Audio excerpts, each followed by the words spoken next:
find it difficult to focus on your customers and even your own employees as you're juggling numerous vendors? Do you have more meetings with vendors than you can count? And do their reports filled with technical jargon make you feel clueless and frustrated? Such is the story of Nathan. Being at a car dealership, he's concerned about his store's digital marketing presence and invests most of his time dealing with vendors to promote his business and gain more sales and market share. Nathan is busy handling reports and reviewing them, not knowing what is happening on the advertising front and about his true ROI. Poor Nathan is worried but can't figure out a solution until he found BZ Consultants Group. BZ Consultants stepped in and was able to take the digital marketing vendor burden off Nathan's plate, giving him peace of mind that the best interest of the dealer was always top of mind. Being an unbiased third party, BZ Consultants always made sure to relay the reports in easy, relatable, and actionable ways so that Nathan could best utilize the data. Now, Nathan can focus on what he really wanted, the customer experience and growth. By being your digital marketing business partner, BZ Consultants Group will remove the hassle of trying to hold your vendors accountable and increase your productivity with the time you will now have armed with true data. Together, we make it possible because your success is our goal.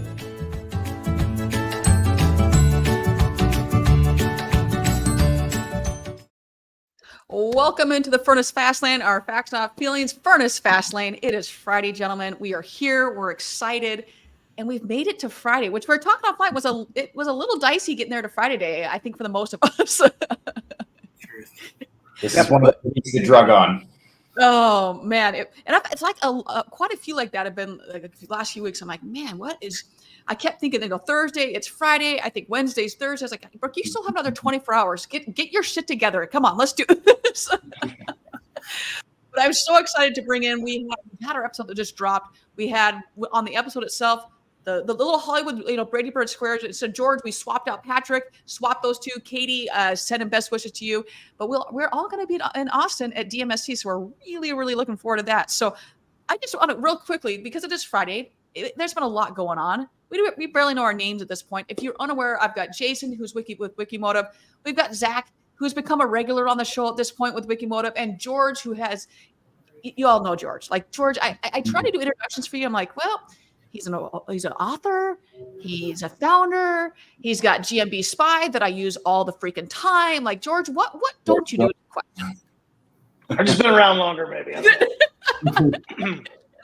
And in fact, I'm actually going to throw this up here right now. If you're wondering, if you click on, well, you can't click on this, but here's George's nice little QR code. It's not the QR code, but it's the link there. And that will actually take you to everything you need to know about him. Plus, you can buy his book, and I'll throw it in the chat as well. If you do not have, are you on book 4 or 5 of GA4? I think we're on the 2nd edition, but it gets updated all the time. So like last night, we pushed a new update to change all the conversions to the word key event, which is such a silly exercise. It's not groundbreaking. It's just a name change anyway. But so just so the book will be correct, we push updates every few months to make sure that it always at least reflects what the screens will look like for users. So and as quickly as it's changing, that's a lot of revisions, to say the least. So it is. We've got Russell saying hello, Zach, Jason, and George. Let's go and grow. Russell, good morning or afternoon. I don't even know what time of day it is at this point. It's my show, and I don't know what time of day it is. But Russell, hope you're doing well. Jeff, hola to you, buddy. Good to see you. I hope that you're doing well. I hope that you're like now gotten back from the vacation you're on. Gotten a little bit better now. So Russell, we've got you, Brooke. You're awesome. I'm pumped that you're here, Russell. Russell, also hello. I think that's supposed to be hello, but I'm going to say hell to Jeff. It's all good. Continue, sir. And we've got Russell, my brother from another mother, Larry, and Larry, thank you so much for being part of the show. And I'm impressed that you're able to make it, given everything that's going on. So thanks for that, buddy. And Robbie, always good to see you. Always good to see you. And then Russell, hello, Robbie. Glad you're here. So we've got the preliminaries, awesome people coming to the show here. And for those that don't know, I just want to quickly, why do we get this whole panel together? If you haven't seen the show that's just dropped, first off, why haven't you seen it? You need to go watch it. You need to consume it. But Zach reached out to me, and Wikimotive is putting on this incredible panel at DMSC We're going to be going on the second day of DMSA. I think it's 10 o'clock. Don't quote me on that, but I think that's what it is. I will throw up here as well where you can get your tickets. You can see the agenda, all that fun stuff. And I will put it into the comments as well, so you can click on it there. With that, he assembled this, I'll say, all-star panel. We've got, obviously, Jason. We've got George. We've got Patrick from Rugies. This is Rugies. It took me a minute to pronounce that. And then Katie, who's with Modern, right? Newton. There we go. I was like, did it right this time? No, I didn't. So it's this all-star panel, and we're going to be talking all things digital. We don't want to give it away because you got to come listen to us. So with that, Zach, I'm going to go to you because you started this whole thing off, getting everyone together. What was one of your takeaways from the show? Well, there were a lot of them. It's a little self-serving to say, but it was an off-the-cuff thing, not something I had thought about ahead of time. I had started something during the show that I think everyone kind of clued in on a whole lot, which was how we deal with existing customers. Like we chase so many different marketing methods to try to pull in new customers, and particularly thinking about service. Are we doing the basics with the customers that we already have captive, who are already getting their first oil change with us, or that we've brought them through the lane after the sale? Are we doing everything that we can to maximize the existing people that we have? Which is not even really a marketing topic, right? It's almost anti-marketing. You don't need to be going and chasing paid search, SEO, Facebook, whatever else to be able to capture those people if you can just retain more of them. But I think it starts with that. And I believe that came from the topic of like, how do you lay a solid base? How do you think about, first things first? Well, I like to say SEO is first thing when it comes to marketing, because that's your long-term play. That's your base. And that's what we do. But before that, do you have your processes in check? And are you retaining the people that you already have coming through the door? Amen. Yeah, let's just unpack that for a hot second. I'm literally talking about this with a client, and I just go, there's all this stuff, and I'm presenting on this, and how important it is to retain the customers. Because when you go to most shows, it's going to be about acquisition. Well, we have a problem retaining customers. And if we don't retain them, it's 5 to 10 times more expensive to then acquire a new customer. So why do we focus so much on that when we have a massive database of our customers that are all first party? Like, why go pay for that when it's right there? So I love that you brought that up. Let's go, George. You were not on the show, but you're here now. So I'm going to ask you a little bit different question. So we've talked about what Zach was just saying here. So you can take this two ways. Let's actually take it. Where else, coming off of what Zach said about this retaining customers, how have you seen the best practices? You deal with a lot of clients. Anyone that knows you knows that you're just a brilliant human being. So how do you take that and say, hey, we've got this first party data, and from there, now we can utilize it accordingly? Yeah, great question. And thank you, Brooke. You're too kind. And kudos to you as well. Like your energy is contagious. I look forward to all morning being on this call because I had a busy morning. I thought like Brooke is really going to fire us all up and fire me up in the process. But thank you. Yes, first party data. I mean, I think it's Zach puts it well. It's too many folks ignore their first party data. When I think of first party data, my mind immediately goes to the DMS, to the CRM, and all that goodness that you have in there. When we take on new customers, the most common area where we find dealers spending literally $0 is email marketing. It's the most trackable of all digital marketing because did they open the email? Did they click through? What do they do once they click? Did they convert? And typically you're mailing your database. And so whenever we encourage a dealer to especially large volume stores, to start dipping a toe into either OEM sponsored or just email programs, they always have these huge first and second months because all that goodness that was in the CRM. And so that's important. Dealers should obsess on email collection rates. They should measure email collection rates, especially in service, and make sure those questions are being asked and they're gathering that data.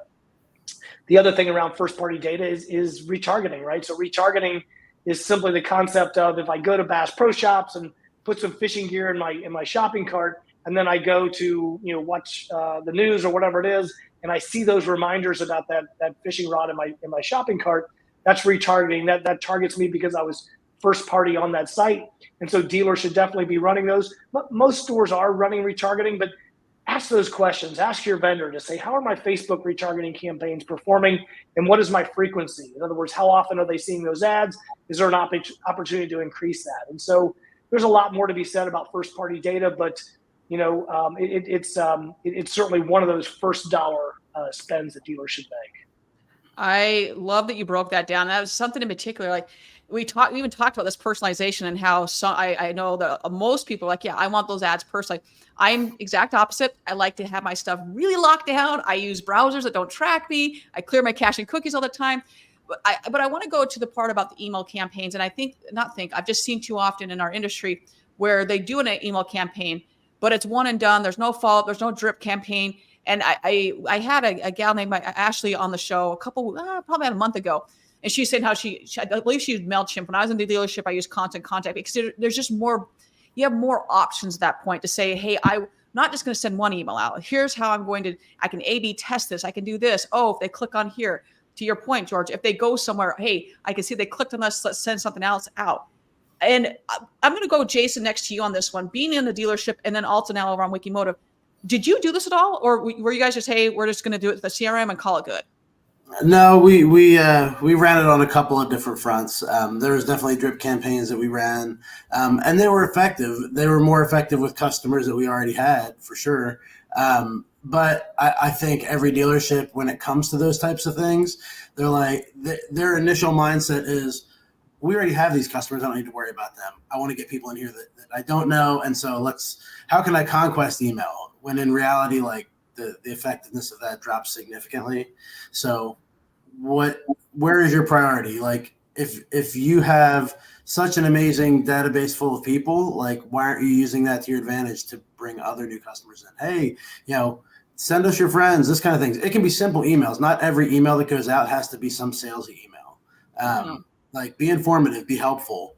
What steps can you take to just show them that you're not just here to take their money, but you're here to be an effective partner. Hey, we're offering, I mentioned this in the thing, but like a free lunch for first responders or something like that. Let the community know that's what you're doing. They don't have to be a first responder to appreciate that you're doing that. They could tell somebody that they know.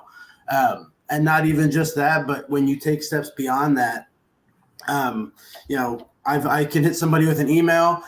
Something that I know that is super effective is, hey, I can see how many times they clicked on, if I'm a Nissan store, how many times they clicked on, an Altima inside of my email. Okay, well, I can send them an email that's directly targeted to Altima and things about Altima. It doesn't have to be with this broad stroke that you're sending things out all the time. Like you can be strategic about it and it can be effective. We all know obviously Amazon, and Amazon, it's like $1 trillion company. I'm pretty sure that they are concerned about personalization. Like we all talk about personalization, but are we really personalizing it? Are we just putting, I put the name in their email address, so they're in the subject line, so therefore it's personalized. Well, that's kind of but you can still do that. It's kind of like, let's do a little bit more than that. So Zach, I'm going to come back to you. Wait, no, Zach, we started with you. So Jason, I'm going to go back up to you. What was one of your other takeaways from the show? I think it was a subject that we got to somewhere in the middle, but we were talking just about, what we should do and how long we should give something to show the effectiveness of it, regardless of what the marketing channel is. And when I said it, I saw your reaction, Brooke, and it was like, yes, this is something that we don't do enough. But like, how patient are you willing to be to see the effectiveness of fill in the blank? And so when you're walking that road, let's say I start 3 things at the same time. Well, it's hard to determine which of those 3 things is being the most effective. And you don't just start turning things off. You have to take it one step at a time. It's baby steps to get down this road. And when you can find something, that can be effective, are you patient enough to see the dividends? George said it a minute ago, like initially when you put something out there, you're going to see that bump at the beginning. How patient are you to see those long-term results? I think so often in the automotive world, we live in this month-to-month, mindset, and when in reality we should be focused on down the road further. Hey, we should be planning a year out and say at this point next year we're going to look at this and see where this is. And it's not to say you won't see things before then, but if you stop before you've seen the effectiveness of it, it's going to hurt you overall, because then you're starting over again and you're starting over again, and you never give yourself the chance to get the traction to get to where you want to go. Yeah, the metaphor I like to use for that is like you're on a road, you're stuck in traffic, and how many of us have done the thing where like you're in the fast lane, or what should be the fast lane, it's not moving. The next one over is going faster, so you jump over a lane. And then no sooner do you do that, the other lane starts going by you again. And you've actually lost some ground as a result of just kind of trying to weave in and out and optimize your lane rather than just looking ahead and being like, hey, I can see that obviously the fast lane is going the fastest on average. Why don't I just stay right here? If you jump around too much, often you end up stopping a solution before it caught traction and then starting a new one from scratch, which then has to build up either by collecting data, if it's, perhaps a type of Facebook ad, or if it's SEM. If it's SEO, a new strategy needs to build on itself over time. So, jumping around, changing lanes constantly, chasing every single, potential thing, every shiny thing that you see is not typically a good way to make forward progress. Doesn't mean that you can't experiment with new things, but you should be doing it, in my opinion, on a yes and basis. Like, okay, I'm doing my long-term thing. Now let's try something where we could eke out a little bit more in addition. For instance, we're doing great SEO, we're doing great SEM, but you know what? We're not really leveraging our first-party data in our CRM. To George's point, let's start an email campaign and get, a nice shot in the arm for 2 months because we've got a totally untapped body of consumers we could be hitting. Yes, and we've got California traffic doesn't matter. I don't know about that, but you matter, Brian. And Brian, I'm just going to give a huge shout out to Brian here real quickly. So I'm at a client's earlier this week, and we're talking about video ideas, we're talking about good, real ideas. And before I even say anything, they're like, oh yeah, so there's one dealership that they'll have like a gorilla and there's a part down the girl's hair. And then they go to the next one. They're like, oh, so then there's another one where you throw water on someone. I go, and Brian, I know I texted this last night. They just keep going on and on and on. I'm like, so I'm just going to throw it out there. You guys are talking about Valley High Toyota. They're like, yeah. I was like, yeah, they're pretty awesome. So for those that don't think social media works, we've got dealerships in Illinois. And obviously Brian is in California here, that their first thing of like, oh, how do I do stuff is go watch Brian and the Valley High team. So I just had a little bit of shout out to you, Brian. So keep up the amazing work there.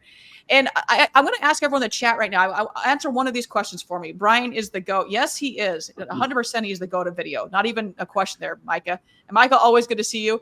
Is when it comes to, you're going to say, hey, we want to start bring in a new system or bring a new whatever, shiny object, whatever it may be. How long normally does your dealership allow you to test it? Because obviously it should be about 90 days. That's realistically what it should be. But too often we see that just doesn't happen. So in your dealership right now, or if you're on the other side, if you're on the vendor side, that's cool as well. What do you normally see dealers testing your product to see? I'm just curious. So throw it in the comments here. And then George, I'm going to go back over to you because you see so much information coming at you. And you're in a unique position where it's, hey, you don't have a dog in the fight. I'm just making sure that you're protected and we're good to go. What have you seen with your dealerships that when it comes to testing? Are they waiting the full 90 days? Are they going 30 days? What are you seeing? Yeah, it's a great topic, and it's really relevant. We just had a long call this morning with a new group who's testing a lot of different things, and I think a lot of stores still get confused with paid search and organic search. They'll choose an SEO vendor and say like, hey, we switched that a couple weeks ago. What are you seeing so far? And you want to try to educate them to say, look, we're planting tomatoes, and so in the hopes that we don't have to continue to buy tomatoes. So it's a long-term play, right? So if you're buying keywords, yes, we can measure that right away. But if you're doing an SEO play, we're building pages, we're submitting them to Google, and then, I think maybe 60 days would still be really early for seeing some results. It's really a long, like several month play. You pick a good vendor, you make sure that they've got a sound strategy. You know how you can measure success, and then you go from there. But in the meantime, once you've identified those keywords, then buy those keywords in paid search, and you should be fairly demanding in terms of those results. Maybe not month one, but if in the middle of month two they're still stinking pretty bad, then I would have some concerns. In terms of those investments, I think with paid search and paid social, first month sometimes they may not show the full returns, especially with Facebook, if you're doing like an algorithmic audience where you're using something called Google Tag Manager to tell Facebook to say, hey, do more of this. Send me more traffic that tends to interact with my DR tool or tends to complete my lead forms. Those we should see month two do better than month one, then month three do better than month two. We should see a progression. But if you're running like VLA ads, and after the first month they're still not looking good, I would be a little bit fussy about that. I think those should dial in. Now they will improve on month 2 and month 3, but they shouldn't stink right out of the gate. I think, for any of these campaigns, there's a lot of campaigns out there that offer dealers like, thousands and thousands of sessions every month. You may not get conversions. You may not see shopping behavior. Those things are worrisome for me. If you see large amounts of traffic with very little like photo gallery engagement on the VDP, you don't see any conversions. They're trying to convince you that they are in fact shoppers. Those are ones I think you call, BS on and say, look, I don't think we should continue with this. Bad traffic sticks out like a sore thumb. You should be able to see it pretty easily. Mike is saying anyone can get eyeballs. Yes, this is that is very, very true. Yes. True. And as always, if you're new to the show, Jeff Ravella's birthday is every single day of the year. So we just celebrate it every Friday because Jeff, I actually think your real birthday is like in June, I want to say, but I just know that every day we celebrate your birthday. But you brought up such a good point there, is that looking at all of that and saying, is it good traffic? And sometimes it may look like good traffic until you investigate a little bit further and there's some shady stuff going on, more or less. So being able to dive in and say, and if you don't have someone on staff, obviously anyone on here can help you, but going through and saying, okay, is it this? Does the average time on site look so great because it was served to a bad page, and now the person's got to be clicking around like 15 different times to find what they're trying to find. If it would have just been directed to the VDP, we'll say, well, that's going to have a shorter, by and large, shorter time on site because of that. So little things like that to say, okay, is this a good number? Is it a bad number? And George, I'm going to stay with you for a hot second here. I remember it was probably maybe a year ago, you were posting about engagement rates and like it should be 80%. And I know that I've taken that to heart. And if it's paid, it's a little bit less. Have you seen anything change on that at all? No, I think using the core Google Analytics 4 engagement rate, we say anything under 40, you shine a light on. Anything under 30, 35 probably is not a good click that you should go after. Now, if you're doing paid Facebook campaigns, I think you set that bar a little bit lower because it is upper funnel. Really good Facebook campaigns should start in the 50s, low 50s. If they're higher than that, then that's great. But we've been making very good use of the new ASC specification and using something called gallery engagement. So if on the VDP, if someone gets on and advances a photo gallery, then there's I think it's the ASC media engagement. Mm-hmm. And then if the status equals gallery, we'll be glad to share this with folks afterwards. Then we know they advanced the photo carousel. And so for most dealers, good really starts around 400% and then goes up beyond that. Anything below 250 or anything below 100% is very low shopping engagement. So unless you're doing a fixed ops campaign, if you're doing a sales campaign and you can't get gallery engagement in the 200, 300, 400 level, then it's probably not a real active shopper. And then you dive into that next level, right? What devices are they using, or where are they from, or what's the operating system? See if maybe I've got a phone farm that's driving a bunch of clicks for me. Yes. And it's interesting. I was just working with a client here recently, and we exactly what we're seeing. I go, wait, you're saying you drove 60, it was like 600,000. I was like, there's no way that you actually drove that traffic. Like, let's show me how you got this number here. Like, I don't see it at all. So yeah, it really is. Right. It just takes the time to dive into, to analyze that traffic and understand, okay, well, this number may look good. Maybe it's not really good. And I'm sure, Zach, that you guys never, ever deal with this.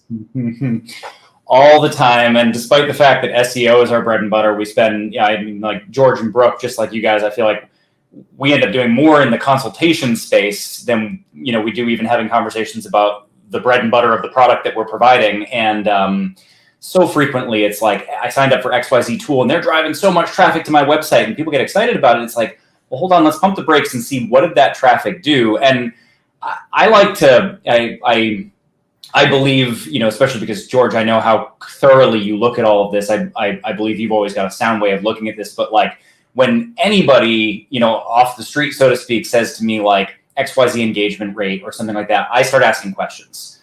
Well, what events are firing on our website?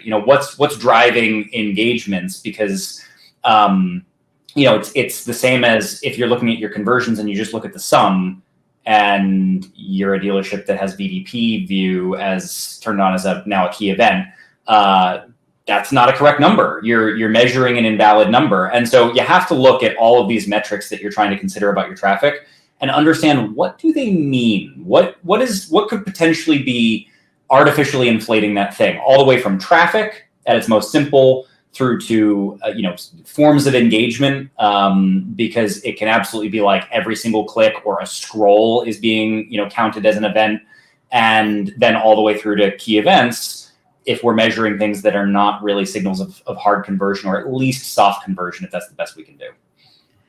And there, yeah, I'm just going to say amen to that one. I'll just leave it at that. So I do want to take a little bit different direction here. And Jason, I'm going to come to you next on this one.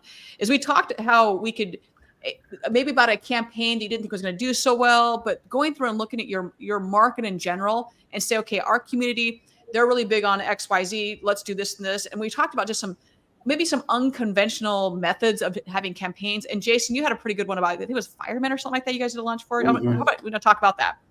Sure. So when I was at the dealership, it was in a very rural area, and there was a larger market that was probably about 15 miles away. Not terrible, but when it's kind of off the beaten path a little bit. And so they really made an effort. We really tried to say, hey, we want to connect with the community in some unique ways here.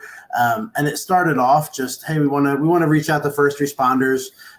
They do so much in the community. How can we really, how can we expand that?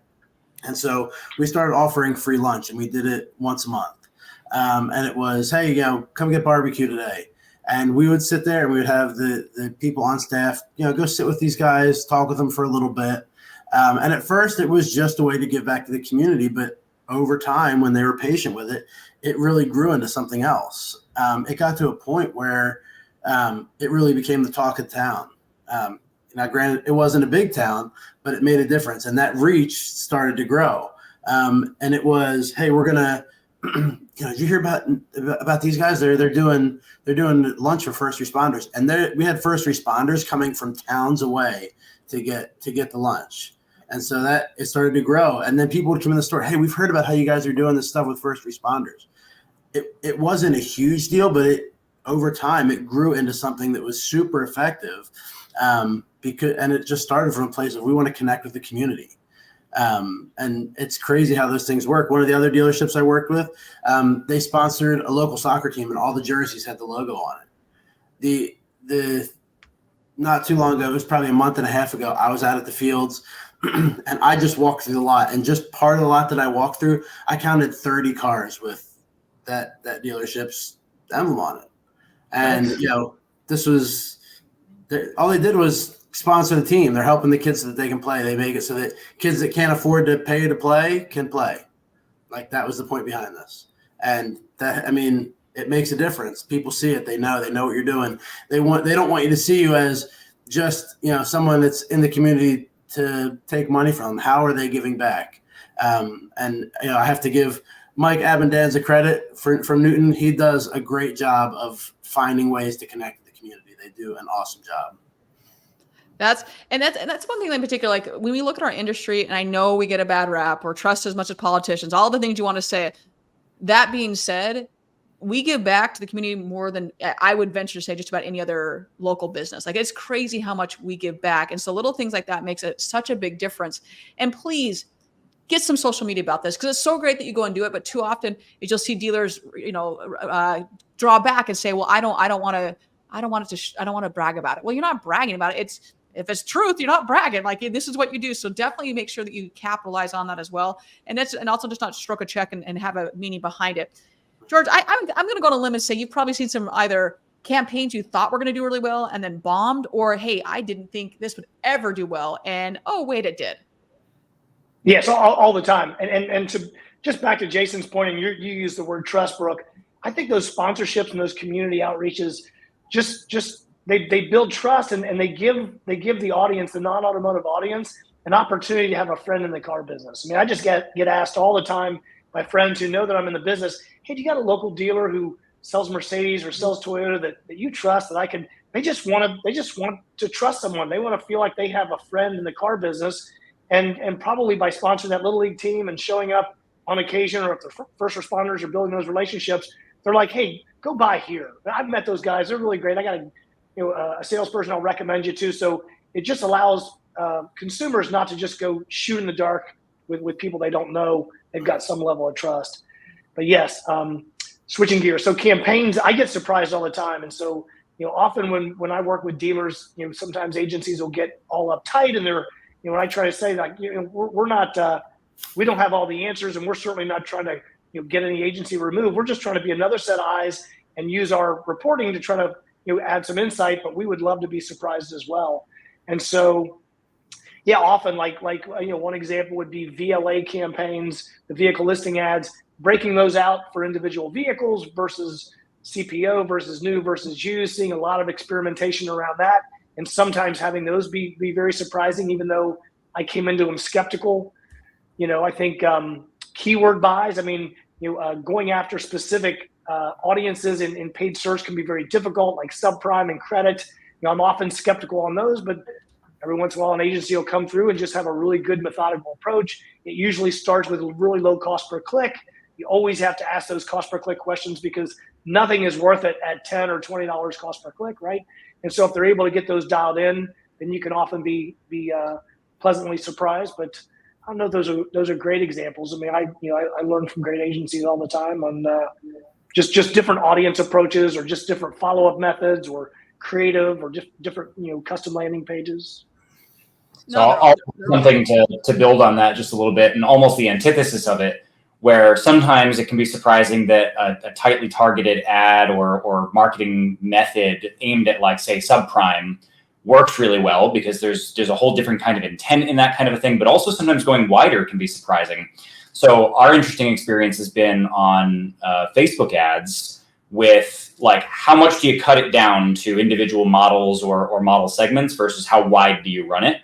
And this is specific to Facebook advertising or meta advertising, where you're using Facebook's audience information, not the version where you're using pixel data and doing retargeting, which would be a different story. So as cookie deprecation has kind of become more and more infectious, and you've got less and less ability to retarget, we saw some lacking efficiencies on those. And so a lot of our dealers on our ads, on Facebook ads, will, or this is industry wide, not specific to us, will say, hey, we've got X number of Silverados. We really want to push Silverado. And it turns out that sometimes you get way more efficiency, including conversions, when you run all model lines in one ad versus trying to do all of your model lines separated out, because Facebook can better align in that particular medium. Facebook can better align car to intender when you don't try and restrain it and carve it up. Now, do you get all the leads on exactly which cars you wanted to move the most? Maybe not. But total efficiency, total ability to get conversions on cars, we've seen be better the less you try to slice up that audience and that model set. And that's kind of counterintuitive to what I think a lot of dealers think. I agree. We've got to go to this comment by Brian here. So Brian is saying, I would pay to see Jason play the guitar on a skateboard. Jason, have you ever played a guitar on a skateboard? These are very hard-hitting questions here. They are. I don't know that I could do both at the same time. I'm willing to give it a shot, though. I'll take the challenge. I thought it was a virtual background. I didn't even think it was a green screen. All of a sudden his head just gets cut off here. Yeah. I want to go up real quickly to something that Mike had set up here. Mike, it's going to take me a second here to find it. And this is something I think I know that we all deal with this all the time. It's one thing to understand key events. It's another to take actionable insights from the data.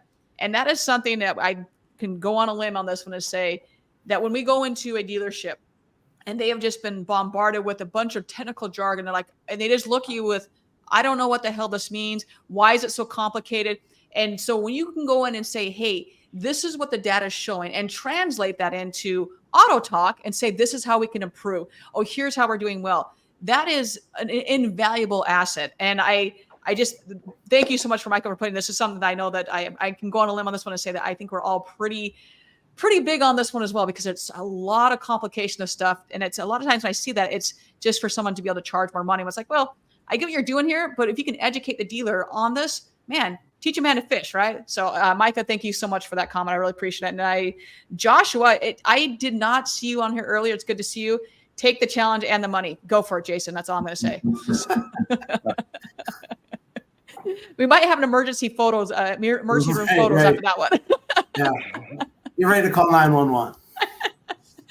All right. So as obviously we're going to be at DMSC. For those who don't know, once again, it's I'm going to throw up the link here. It's in the comments as well. Get your DMSC tickets. If you're going, definitely let us know. We'd love to see you there.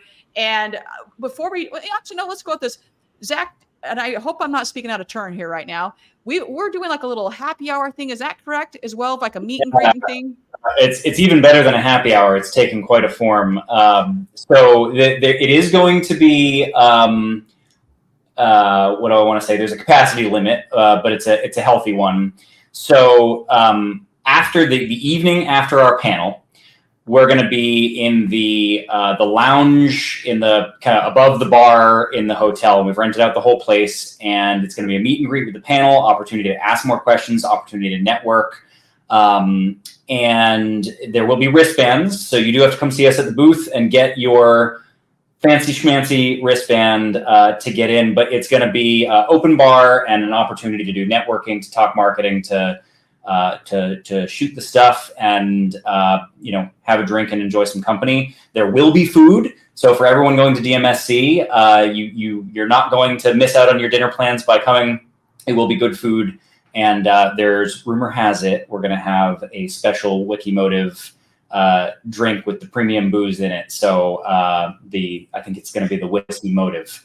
But yeah, so that'll be, I think, 7 p.m. or just after that, the evening after the evening of the panel. And it's open invite, but you got to come to the booth and get your wristband in order to attend. There'll be skateboards and guitars up there too. I was just going to ask. And drinking at the same time. This will definitely end up in the emergency room. Let's be honest. Brooke will end up breaking every bone in her body. Building. So, Jason, it's your turn to break your leg. I'll take it. And I will say, Peter, we're getting Peter a little jealous there. He's saying, "I wish I was going, as it would be great to see you all there." You'll be there in spirit, buddy. We'll have a few drinks, a Wiki Motive drink for you, and all that fun stuff. And the other thing I wanted to say with that is that, so we've got the conference going on, and we recorded before, we were talking about how this is like one of our favorite conferences between that and MRC, just for a lot of different reasons, and that led into a larger conversation about just networking, how to get the most bang for your buck on a conference. And so let's go, George, let's start with you. Let's start with you on this one. How do you go through, whether it's this conference or another one, to just make those meaningful connections and not just be, oh, here's my business card, I'm never going to talk to you again? Yes, great question. So one of the things I do is before the conference, pour through all the material that I can, go on LinkedIn. If there's online invites, try to find out who's going, and then look them up on LinkedIn. And especially if they're key individuals that I want to meet, really get kind of a punch list of people I want to meet, people I want to see, and companies I want to visit. And then, once I go, we all have our sort of comfort zone. And even if I go with colleagues, I, tell them, from the onset to say, look, not going to sit with you at breakfast, not going to sit with you at lunch, going to try to network. I mean, force yourself into, when you grab that lunch plate from the buffet, look around, and we know what vendors look like versus dealers. I always try to plot myself into a group who has maybe set their tray down in the last few minutes as well. And we're going to eat together, and I'm going to introduce myself, and we're going to meet. I think you just have to force yourself in those situations. And then, attend the sessions that you really want, sit in front, engage the speaker afterwards, and get your fair share. I mean, I do not mind asking dumb questions. I ask plenty of them.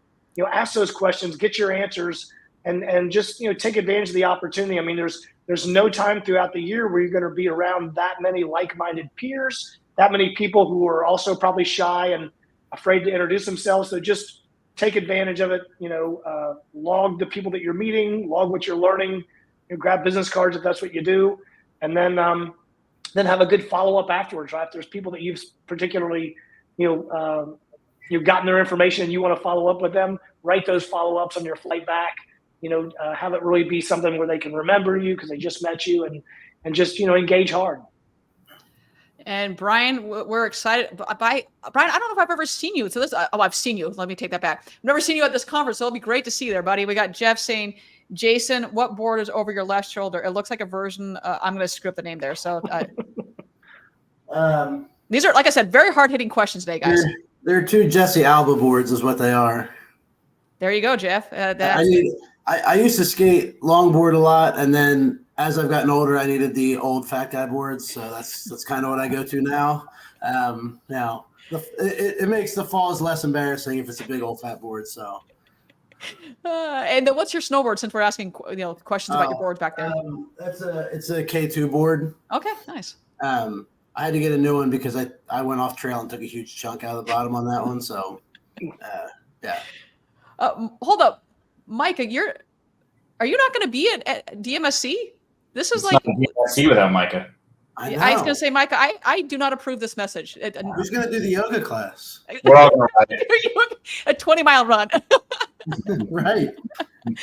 Oh man, Micah, I did not know you were going to not be there. Man, that was a double negative there, but it's a Friday, so it's all good. And we've got Peter. Put your LinkedIn code as your screensaver on your phone. Awesome way to connect. Yeah, I do that. I don't do a screensaver, but it's on my app, so I just pull it up there. And recommendation for everybody. Popple is a really good app. I think it was Allie Pinnon who turned me onto that at one point, or might not have been, but Popple, it's just got like a QR, but when you scan it, it loads the person's entire contact, like ready to just, you hit save and it's in the phone. It's a really good app for info sharing if you don't want to do business cards and you want to like load it straight digitally.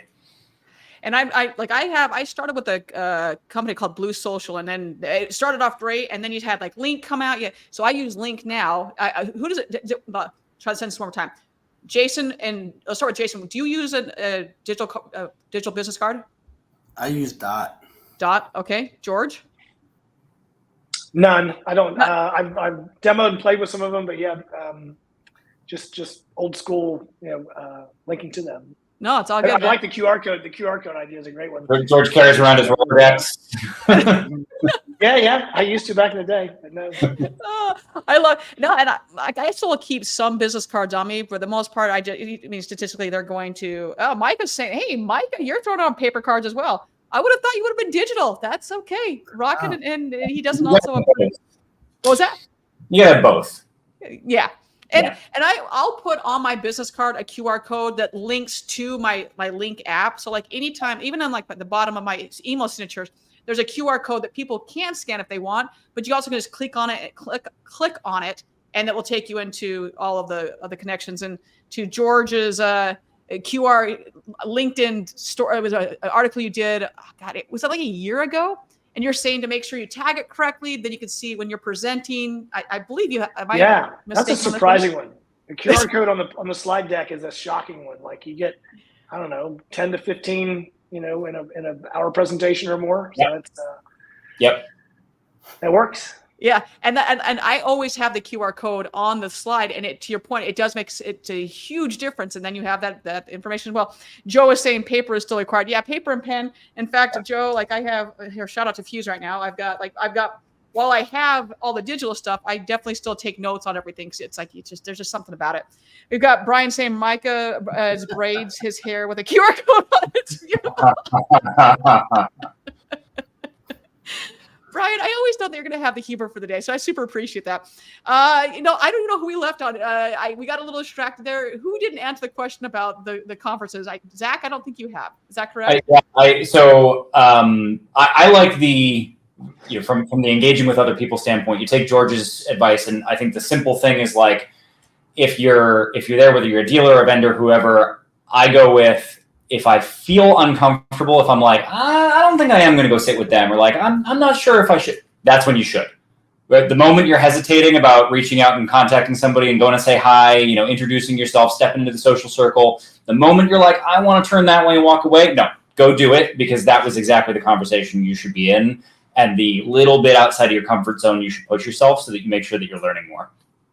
I 100% agree. Jason, did you answer this? I know we were talking about boards there for a while. No, I didn't answer this one. When I sat on the dealer side, the biggest thing I came away with was meeting other dealers and being able to pick their brain about things that they do.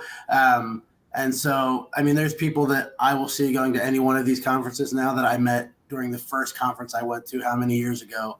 And the fact that even after the conference is over, there's plenty of guys. My buddy Josh up in Pittsburgh, I will text Josh, hey, have you guys tried this? Do you see this? Do you know about this? And it's just back and forth that we have to be able to, try new things. And I love that aspect of it. And an interesting piece is when that would happen, we'd be sitting for lunch or somebody, and somebody would come sit with us.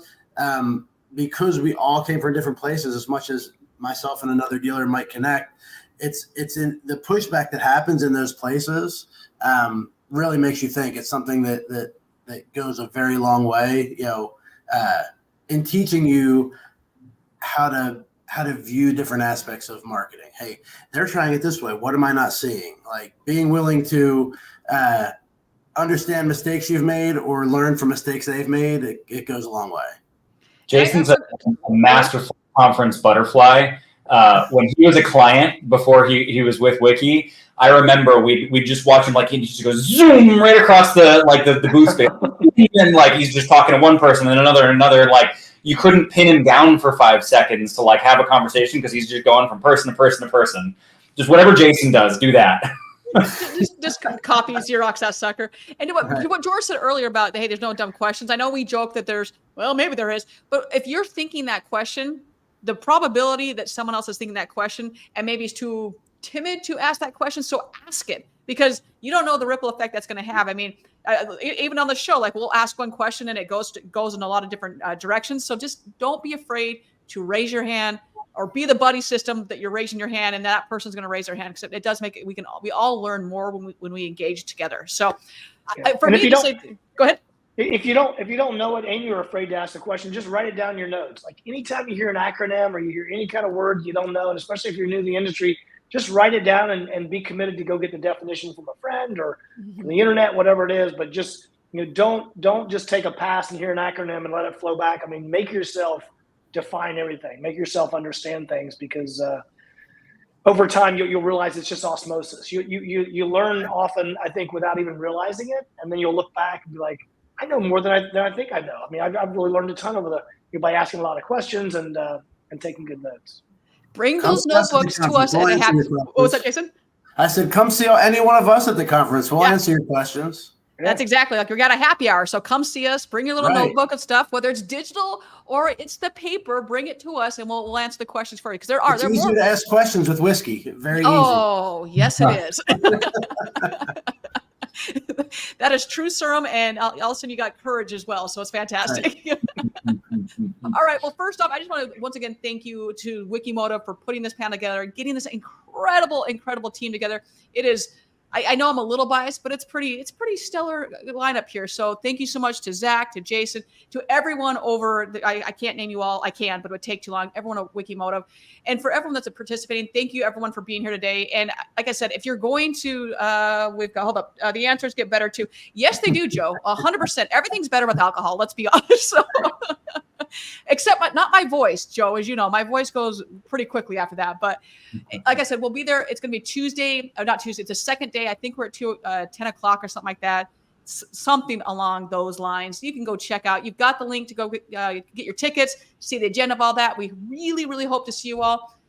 And of course, at the happy hour. So everyone, you know the drill at this time. Find a way to serve today. Find a way just to be the joy in someone's life, whether it's opening a car door, whether it's a kind smile. Just do something to be a joy in someone's life today. With that, everyone, we'll see everybody next week.